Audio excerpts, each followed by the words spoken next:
What on earth are we doing here? Are we studying a world religion? Are we studying a world civilizational movement?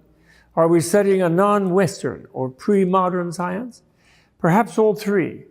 As we can think of ourselves as modern people, why do any of those three matter to us in the slightest? To compare what we think of as our religion, our civilization, and even our science, is that what we're doing? Maybe. We tend to take those three for granted, as if ours was the normal or even the only one, and others are just expected gradually, eventually to conform. In the postmodern age, of course, these expectations should be thrown into question. Do we know what we believe? How? Why? And if it is reasonable? Are we in fact civilized? Is anyone else civilized?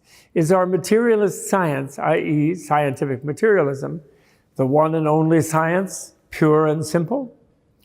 Can we understand other beliefs or worldviews without looking more closely at our own? If our religious or humanistic beliefs are reasonable, how do we know that? Have we verified the sources of our beliefs, found evidence for them, compared them with others' beliefs, and can uphold them against the critiques of others?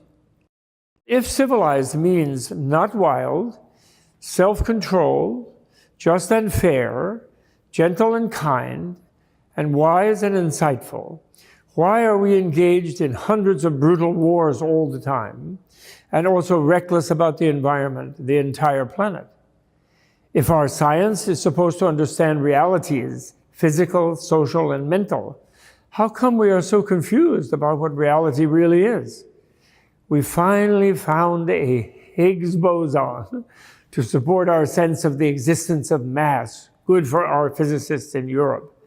But dark matter and dark energy are still said to be 97% of the universe, but we haven't quite seen them yet because they're dark.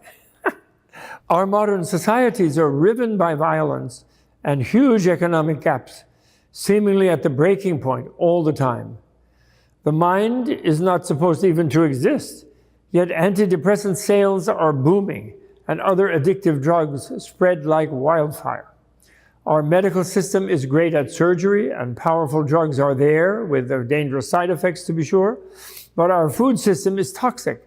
Ants won't even eat our refined flour, and the food, transportation, and energy systems are destroying the climate and ecological balance of the entire planet, and yet we're exporting them all over the place and getting more traditional societies to join in our toxicity. A thinking person in this situation looks at other beliefs, civilizations, and sciences, ransacks the world for them, in fact, or should, not looking to go elsewhere into another belief system or culture, and certainly not going to live in some mythical Shangri-La, but to find points of leverage to discover new things, make improvements, feel better, and live better. To study another religion or ideology, civilization or science is finally to learn more about one's own and to improve one's own as we move in this century inevitably and inexorably toward a kind of more globalized civilization. In this set of MOOC talks and accompanying course materials, I am not merely going to repeat the latest academic conventions about what we think we know about the topic, quote, Buddhism, as a, quote, world religion, especially in its Indian and Tibetan manifestations. I rather am going to challenge many of our stereotypes, placing the Buddhist civilizations in critical juxtaposition with our modern culture as it develops toward the postmodern. What is Buddhism, even? Buddhism has a wide influence, received in various ways, on and off, for over a century. In the 1890s, Sir Edwin Arnold's Life of Buddha, called The Light of Asia, was an international bestseller, so popular he was among the first Americans to be knighted by Queen Victoria. Nowadays, my favorite is Steven Pinker, Enlightenment Now, a defense of progress and the Western Enlightenment. Now, Enlightenment Now could be a book on Buddhism. And it has elements that are like Buddhism, actually, but does not escape from the prison of materialism, unfortunately. Then Robin Wright is a wonderful biologist, and he has written a lovely book called Why Buddhism is True.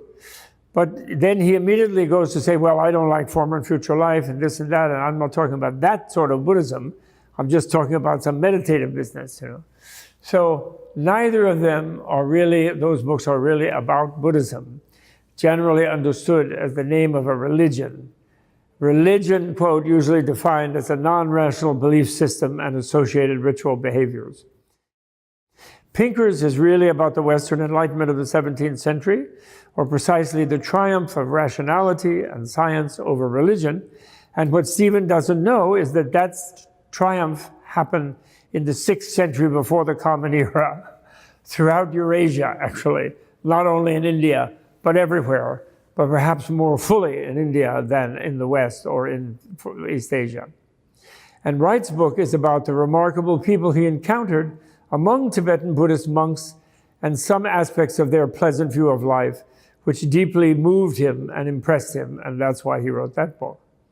With this approach in mind, we turn to the story of Indian and Tibetan Buddhism as an educational, social, psychotherapeutic, and scientific enlightenment movement founded around 2,500 years ago by Shakyamuni, known as the Buddha, meaning the enlightened one, which has served as a religion for millennia, but mainly for the many Asian agricultural societies, masses of uneducated people who believed in it due to the institutions of the community having regularly provided a successful education to mainly the most privileged and intelligent among their urban contemporaries.